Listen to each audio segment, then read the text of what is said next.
This is Tante Belle Cose, a podcast about the many beautiful things that Italy has to offer. I'm Danielle O'Terry. I'm a writer and art historian and the founder of Feast Travel, Arthur Avenue Food Tours, and Cilento Food Tours. I've written about art, food, and Italy for publications including BBC Travel, Condé Nast Traveler, and the Paris Review. And I'm so excited to launch this podcast. I launched Tante Belle Cose as a newsletter on Substack in early 2022 because I wanted to write the kind of stories that the travel media rarely publishes anymore. The few publications that even still exist, they really invest less and less in reported stories. They simply don't have the budgets to send writers to unusual places and do the deep reporting that's necessary. And naturally, advertisers are vital. And who are these advertisers? Well, they're cruise lines and luxury brands and chain hotels. And so we usually see travel stories that are about the places where you find those things. Now, influencers are technically free of these restraints, but in order to build up the large followings that will get them comped trips and sponsorships, they must master the algorithms. And algorithms are terrible editors. They prioritize scroll-stopping, dopamine-inducing images that usually involve drone photography or a bikini. The Amalfi Coast is one of the biggest victims of influencer culture. Its dramatic, sea-facing cliffs appear like a Mediterranean fairy tale on the screen. But the difficult landscape, which was never meant to be traversed by so many people, has caused prices to skyrocket and the quality of services to plummet. Overtourism has become a really serious problem. And you may have heard this summer about tourists in Barcelona who were being squirted with water guns. And there was lots of graffiti as well on the walls that said, "Tourists go home."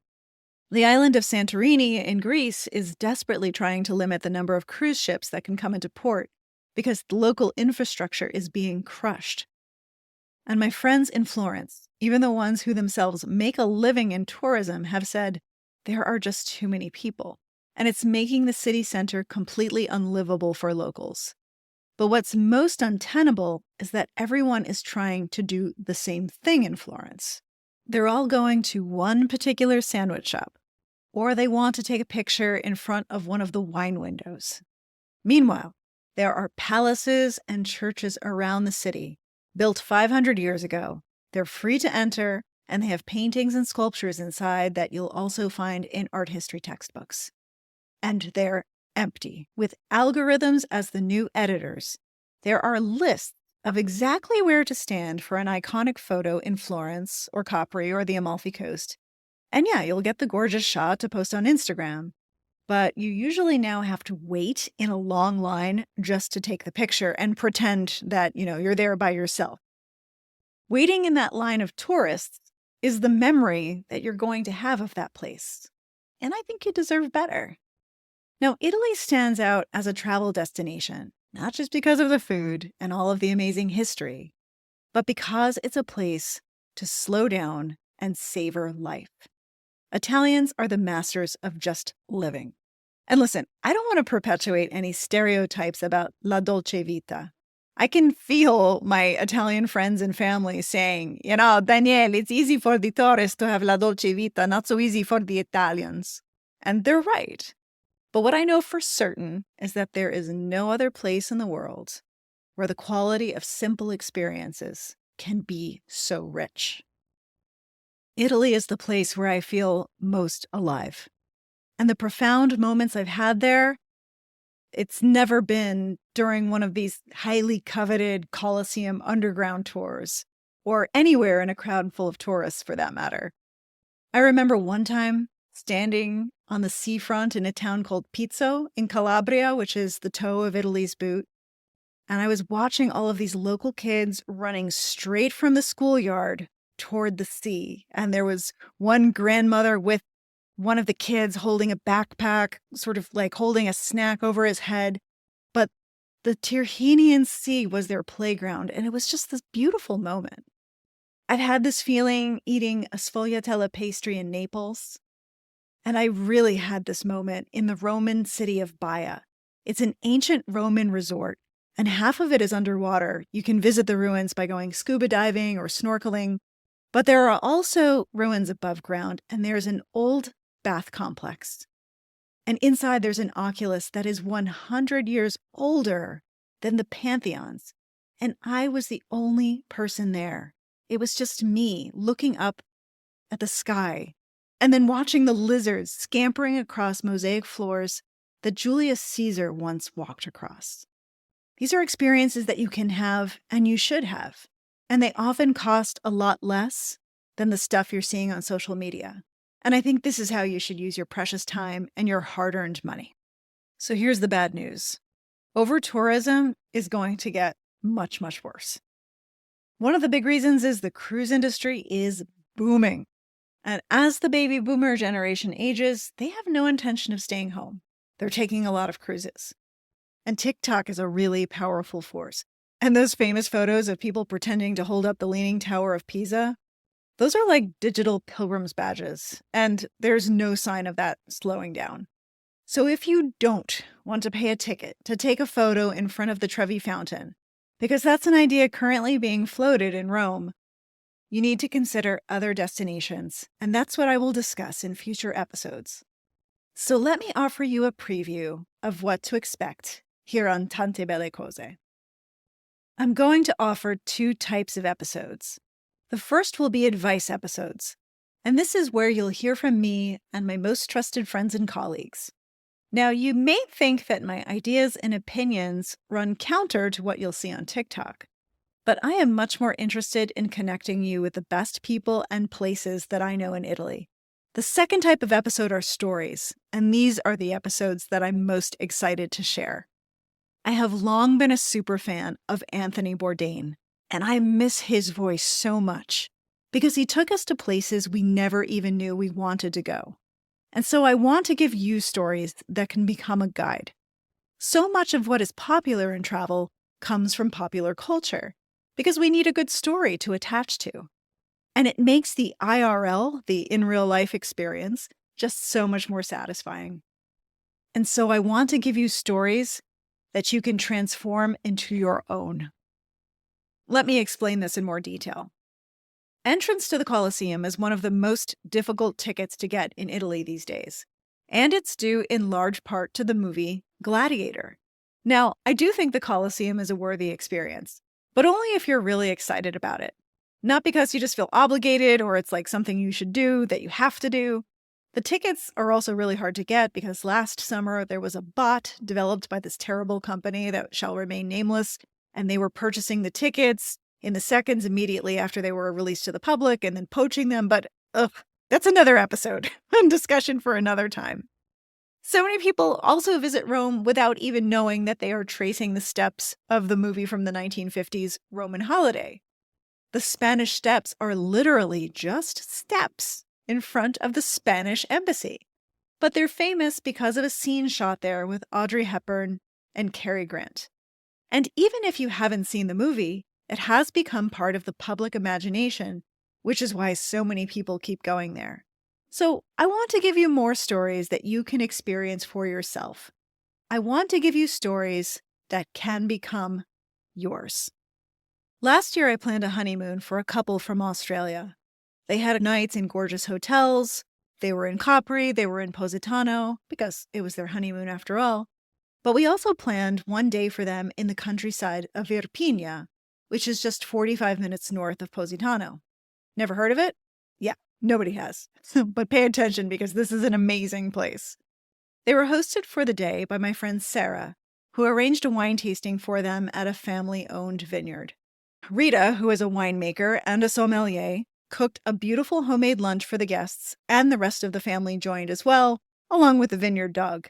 And then when Rita realized that they had been driven there, she went outside and literally pulled the driver out of his car, insisting that he not just sit there for hours scrolling on his phone, but he sit down at the table and talk and eat with everybody. At the end of the day, the couple texted me. They said, "Our hearts are full. And had we flown from Australia for this one single day, it would have been entirely worth it." That flight is like 26 hours. So I will take you to Irpinia and introduce you to Sarah and all the wonderful winemakers she knows. In Abruzzo, I'll bring you to Villa Vallelonga, a mountaintop village where for 1 week in January, the locals celebrate the feast of St. Anthony Abbot with bonfires and nightly dinners in the piazza and a 40-course feast that lasts all night. I'll introduce you to Michele, whose ancestors emigrated to the United States 100 years ago, but sent back money that his part of the family used to purchase 20 olive trees. Now there are 5,000 olive trees on their property, and the exquisite olive oil that he produces is rich with all of the health benefits because it's grown in a pure, uncontaminated place, which time seems to have forgotten in the best possible way. And there's a wonderful story about a reunion with a long-lost relative from New York that all led to the formation of his company. And I'll tell you how you can visit and get your hands on some of that amazing olive oil. In Naples, we will explore the mummies of the Aragonese kings. And there is one mummy in particular with an especially mysterious circumstance. Paleopathologists have studied the body, and they found that they couldn't identify it as either a man or a woman. But when you put all the other clues together, historians believe this may be one of the most famous people of the Italian Renaissance. And if it's correct, it will completely rewrite history. We'll also go to the most famous places: Florence, Venice, and Rome. Florence is where I attended graduate school, and I can't wait to introduce you to my friends there who are actually paintings and sculptures, because they are too often ignored in favor of the photo op that comes from climbing the Duomo. Okay, and for the record, climbing the Duomo is exercise, not sightseeing. I mean, if you want to do it, go for it. But if you're not thrilled about the prospect, just cross it off your list. Don't feel bad about it at all. I did it years ago, and my life is no richer for the experience. Florence is where you go to fall in love with art. It's a place that will open you up intellectually and train your eye to take in great beauty. And lastly, I will do live trip consultations. Now, this is something that I have done on another Italy travel podcast, and it was really popular. And what it is a live version of the trip consultations that I do with my private clients on Zoom. When you're at the beginning of your trip planning journey and you're feeling overwhelmed by all of the options, you can instead make an appointment to sit down with me one-on-one on Zoom, and we'll talk through your trip so you can leave with a plan of action and a list of resources to make it all happen. The live version will take place at Red Sauce Studios in Manhattan's Little Italy. This is a collaboration with my friends at the Italian American podcast. We'll record several of these live trip consultations in New York City during December and January, and I'll post the application for them in the coming weeks. Now, all of these episodes are free, but subscribers on Substack will have access to our Italy travel community, which is moderated by yours truly. It costs $8 a month, and I've decided to make it a paid subscription because that enables me to give it the attention that a high-value community requires. There are lots of Facebook groups out there that are free, but those places are wild. I look at them sometimes, and you can find some good resources there. You'll find a lot of people seeking assurance and then plenty who are giving it. But there's so much bad advice. Just today, I saw someone writing with great detail about how to visit the Amalfi Coast, all based on their experience from the one time that they went. But they had restaurants and tours and all sorts of suggestions about how to get inside the Blue Grotto in Capri. And they were insisting that everybody was wrong, that it wasn't crowded at all when they went. And then there were 15 comments back and forth before she finally said that this trip happened in 2001.